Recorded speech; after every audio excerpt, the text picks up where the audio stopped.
Whoa, whoa, whoa, it's magic. You know. Okay, right. MCOC news time. Yes, it's Tuesday. It is Tuesday, the 25th of July, 2017. And there's been some great stories. Some stories kind of broke as I recorded the last MCOC news. And actually, two stories broke, which I was like, oh man, typical. As soon as I finish the video, boom, they're there. And we're going to go straight into it. So, you know, hold on to your funny bones, put the cat out, whatever. Let's go and get into the news. So our first story, and by the moons of Mongo, does he return? It's Mr. LT. He is back doing Marvel Contest of Champions content. Now, obviously, a lot of people will feel differently about this. They'll be like, oh man, he's back. But in other ways, they'll go, hey, that's great. Someone with a lot of energy and it's kind of like a passion for the game is back playing it and doing YouTube content. And it's like, love him or hate him, like, he's just a guy enjoying playing computer games. I get enough shit for playing Pokemon Go, and it's a game that I like playing with friends. I've just joined a group and like we're having a blast. Like, people play games because they enjoy it, and obviously people do content because they're happy to do it, you know. Stop getting on people's back. If you've got a problem with me, we'll take it outside, alright?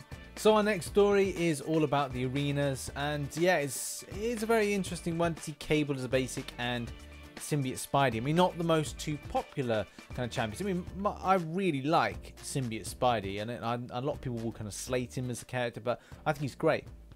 With regards to Cable, I don't think he was well received by the community as we were hoping for. We were all expecting some amazing things from that character. It's kind of odd because the very popular characters when they're put into the game either seem to very, you know, disappoint the community, or they elate them. And unfortunately, most of the time, it's the ones that we're not expecting to be good are good. You know, Gwenpool, I wasn't expecting to be good based on, obviously, source material. There's not much source material. There's only a very small run with regards to a comic book. So you kind of think, all right, well, a character like Cable would be absolutely amazing, and he wasn't. So hopefully that maybe in the future could be improved. But with regards to cutoff predictions, I mean, I'm just kind of like going with the kind of scheme of things. If you look at Miles Morales, was a kind of a not really a popular featured that was put in. He actually kind of then scored less than what it was with Gwenpool. So I mean, if I was just guessing, and this is a guessing thing, Cable between 4 mil plus to 5 mil, 5.5 mil, and Symbiote Spidey maybe 6 mil. But you know, I'd rather not kind of say that would be the thing. I would like to see one day that these kind of totals be a lot less, and we should all really, you know, get in the pool. That's the most important thing that needs to be done, reduce down those cutoffs. So I was going through the forum as I usually do to try and find something that that's quite interesting. Not found anything different, but there's a forum post that's gaining a lot of traffic at the moment, and is something of like an open discussion with people. It's kind of, I think, flagged in the wrong area with regards to suggestions and requests, but the main thing is, the title is Stop Complaining About Kabam, and it's an open kind of discussion about experiences on the fact of, you know, how well they feel about Kabam as a company in the game, the way that the kind of things are being run, and the luck and stuff like that. And it's kind of weird how this kind of discussion changes, because a part of it does change into a very kind of like old versus young, or kind of the giving all generation versus the hard working generation, the people that are the kind of the dads and the mums and the kids. It's kind of like this split where they're then talking about money going into the game, and like getting further in content, and kind of finding that it's not pay to win, but it's pay to move forward in the game as opposed to pay to win. It is a very interesting and fascinating article. It, like I said, is gaining traffic. I think it's at 1.1k views, and there's a metric buck ton of comments. So hey, give it a little still kind of like look, and you know, if you want to comment on it, please do. It's just nice when these things come up, because it opens a discussion. And don't don't try and go at one another, because it's all about, I think, different perspectives. Like, a lot of people that work hard and have like a living, you know, they don't really have much time for the game, and the time that they would like extra for the game they can't have. That's just life. And for the people that have an extensive amount of time for the game, back when I was a bachelor playing the game for 10 hours a day, back when the game first started, that's a different story, but you know, that's not the case now.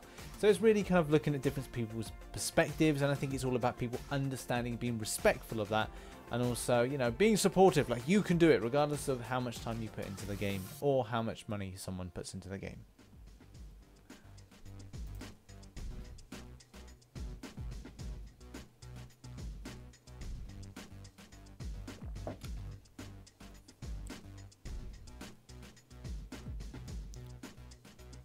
And my final story for Yao is this one here. This broke last night, and there's a question behind it whether or not it's going to be, you know, it's real or it's fake. Really don't know. The detail and the way that the champions looks like it could be real, but it's you know, it could go hand in hand with several things. We've got defenders coming up, so maybe there's a kind of link in there. And remember, and the big thing to remember is Kabam never do a lot of things in conjunction. They do stuff in conjunction with things coming out, but they never do things in conjunction with comic book validity. So everything becomes very wishy-washy with regards to the characters being put in.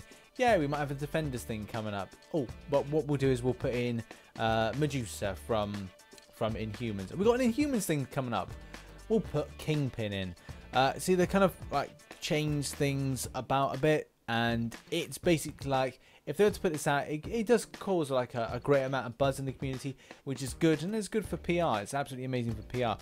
But at the same time, you're kind of looking at these this kind of like the way they look, go, hey, you know, this could be not. Obviously, the big thing is that, wow, Medusa's in, fantastic. That is good to see.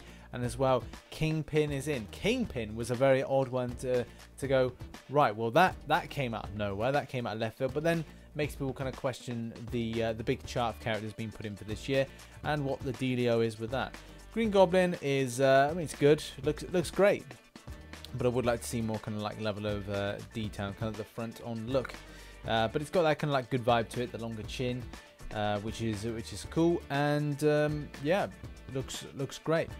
But there is one thing with this which somebody picked up on, and he wins RichTheMan's Lad Comment of the Week. Zach Gregg writes, "Check the tits on Medusa though. Laugh out loud." I know you can't really kind of get away with that in day and age, but that is such a lad comment. Okay, respect for the lad comment. check out the tits on Medusa though. Yeah, okay. And it's like, even if this is real, right, which you know, it could be, it's like typical Kabam. They've decided to put the bomb right over the tits. It's just like, yeah, okay, we might have made her have big bazookas or big bombs. Man, Medusa's got big bombs. I think that's what they're trying to say there. I can't believe I'm covering this in the news. Oh, what is wrong with me? I have serious problems, and on that note, I think it's important to stop it. Anyway, thanks very much for watching Titty News. I mean, MCOC News. Yeah, the only source of Marvel Contest of Champions news out there. And yeah, if you enjoyed the video, hit that like button, subscribe for more Marvel Contest of Champions based content. Remember to follow me up on Twitter and Facebook. The link is in the description below. And as always, I shall catch you on the flip side. Bye bye for now. Titties.